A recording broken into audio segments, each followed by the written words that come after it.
Now, today's story, friends, is a very unusual story because it's not the typical Deir Shvi story. But the story is with a Yid who was not your typical Deir Shvi Jew. His name was Apinya Korf. The Mashpia in all the Torah. He lived many years in Montreal. I know before the day, as a Bacher, he was here. I think he was a Mashpia even, maybe his early years. And a big Ovid, big Ovid, Kabbalah's oil, in every fiber of his being. And not sometimes, but consistently. And he was the guy, I mean, if he wasn't doing something, he'd fall asleep because he just exhausted him. I mean, I'll just step back, I don't know, but his, after he died, people were saying, yes, Krias with this one, with that one, we got people's homes and a soldier. So here's the story with him. During World War II, there was a scarcity of food, especially kosher food. And because of this, sometimes people were forced to eat foods they'd normally never eat. So there was a little child, opinion, this is in Russia, in Samarkand or Tashkent, probably. And there was famine, and he had to eat a certain type of food.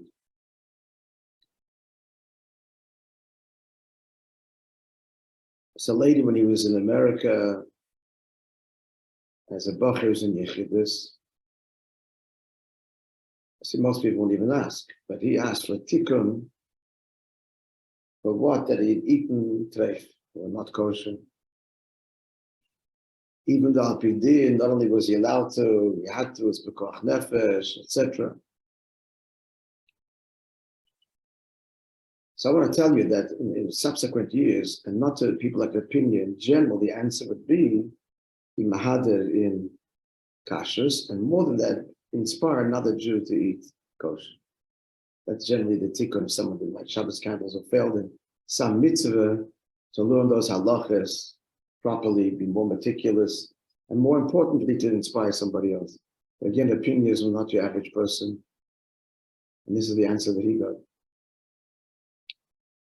The Rebbe told opinion, I don't have the sefer, so I try to look it up to see the TIKUN there, but from the Bittul Rebbe, there's a sefer.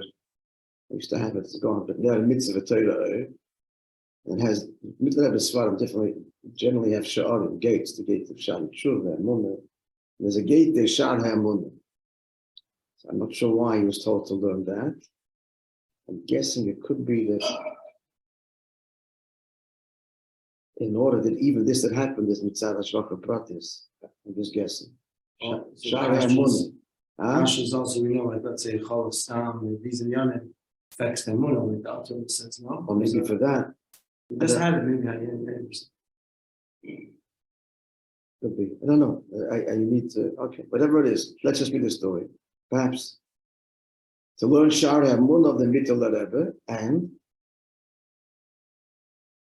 to have a maximum of one cooked food per meal with salt in it. Salt in it, ishmak. So that's where you salt that food for taste. It turns out it's healthy without, but anyway. So in a meal, you can have two cooked foods, only one is salted. And the Pinya faithfully observed that the Rebbe instructed for his entire life. Every year he learned Sha'ar HaEmunah, and he never ate two cooked foods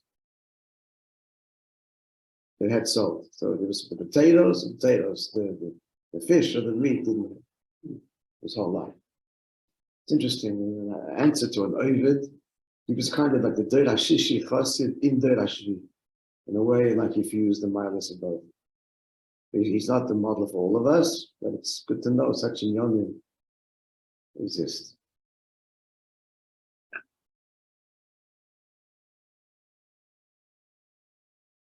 And then eating two cooked and salted foods in the same meal.